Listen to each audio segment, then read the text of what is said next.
राष्ट्रपति पद के लिए 18 जुलाई को चुनाव होना है। 21 जुलाई को इसके नतीजे आएंगे। सत्ताधारी एनडीए की तरफ से द्रौपदी मुर्मू और विपक्ष की तरफ से यशवंत सिन्हा उम्मीदवार हैं। दोनों ने अपने पक्ष में समर्थन जुटाने की कोशिशें तेज कर दी हैं। कई पार्टियों ने अपनी स्थिति साफ कर दी है। इसी कड़ी में शुक्रवार को अकाली दल ने द्रौपदी मुर्मू को समर्थन देने का ऐलान किया। इस सब के बीच यशवंत सिन्हा ने एक इंटरव्यू में दावा किया है कि चुनाव की तारीख तक उनके पक्ष में बहुत से परिवर्तन होंगे।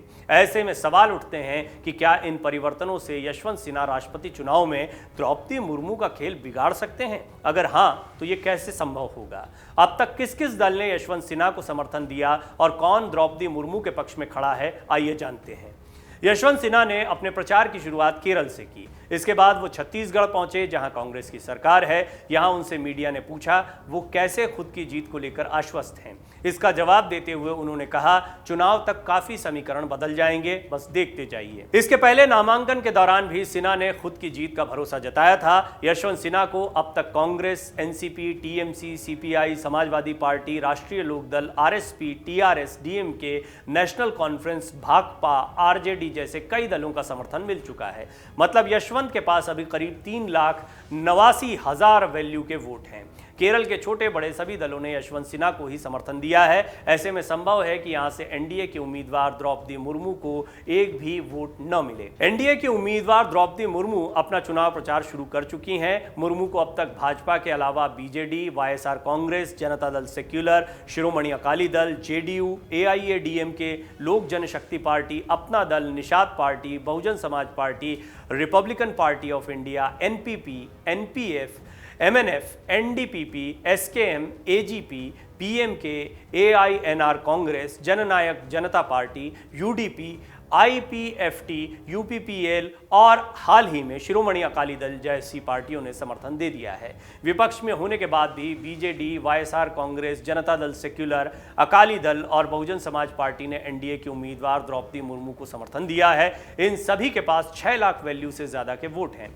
राष्ट्रपति चुनाव के लिए ज्यादातर बड़ी पार्टियों ने अपनी स्थिति स्पष्ट कर दी है, लेकिन अभी भी कुछ दलों की स्थिति स्पष्ट नहीं है। पंजाब और दिल्ली में आम आदमी पार्टी की सरकार है। 10 राज्यसभा सांसद भी हैं। अभी तक आम आदमी पार्टी ने राष्ट्रपति चुनाव को लेकर कुछ साफ नहीं किया है। इसके अलावा टीडीपी, झारखंड मुक्ति मोर्चा ने भी अपने पत्ते नहीं खोले हैं। शिवसेना में भी आंतरिक कलह के चलते अब तक किसी भी उम्मीदवार के समर्थन का ऐलान नहीं हुआ है। हालांकि भाजपा के साथ सरकार बनाने वाले विधायक और ज्यादातर सांसद एनडीए के उम्मीदवार को सपोर्ट कर सकते हैं। ऐसे में यशवंत सिन्हा को आम आदमी पार्टी, टीडीपी और झारखंड मुक्ति मोर्चा से बड़ी उम्मीदें हैं। अगर ये दल सिन्हा को समर्थन दे देते हैं तो वो द्रौपदी मुर्मू के कुछ हद तक करीब पहुंच सकते हैं। राष्ट्रपति चुनाव में दोनों सदनों के निर्वाचित सांसद, सभी राज्यों के विधायक और विधान परिषद के सदस्य वोट करते हैं। इनके वोट की कुल वैल्यू 10,86,431 होती है। इस तरह जीत के लिए आधे से एक वोट की जरूरत होती है। मतलब उम्मीदवार को जीत के लिए कम से कम 5,43,216 वोट चाहिए होंगे। अभी भाजपा के पास करीब 6 लाख वैल्यू के वोट हैं, मतलब जीत के लिए निर्धारित वोट से कहीं ज्यादा। वहीं सिन्हा के पास करीब 3,89,000 वैल्यू के वोट हैं, मतलब जीत के लिए निर्धारित वोट वैल्यू से करीब 1.5 लाख कम। ऐसे में अब तक जो आंकड़े दिख रहे हैं उससे साफ पता चलता है कि द्रौपदी मुर्मू ऐतिहासिक जीत की तरफ बढ़ रही हैं। अब बात करते हैं यशवंत सिन्हा इतना बड़ा दावा कैसे कर रहे हैं। दरअसल ये गुप्त मतदान होता है। आदिवासी कार्ड होने की वजह से कई दलों ने द्रौपदी मुर्मू का समर्थन किया है, लेकिन जब तक चुनाव नहीं हो जाते, मतदान नहीं हो जाता, कुछ नहीं कहा जा सकता है। ऐसे में यशवंत सिन्हा का कॉन्फिडेंस बढ़ा हुआ है। उनका मानना है कि समीकरण राष्ट्रपति चुनाव के पहले बदल सकते हैं। इसकी एक बहुत बड़ी वजह है। दरअसल ये सिर्फ राष्ट्रपति चुनाव नहीं है, ये विपक्ष की एकता का भी सवाल है। ये सवाल इस बात का भी है कि 2024 में क्या मोदी को टक्कर देने के लिए विपक्षी दल तैयार हैं, एकजुट हैं? ये तो बहुत स्पष्ट है कि अकेले कोई दल बीजेपी या प्रधानमंत्री मोदी के खिलाफ 2024 में खड़ा नहीं हो सकता है। ऐसे में अलग अलग धड़ों में बटे विपक्ष को एक करने की कवायद इन राष्ट्रपति चुनाव के जरिए चल रही है, जिनमें तृणमूल कांग्रेस, समाजवादी पार्टी, कांग्रेस, एनसीपी और कई बड़े अन्य दल हैं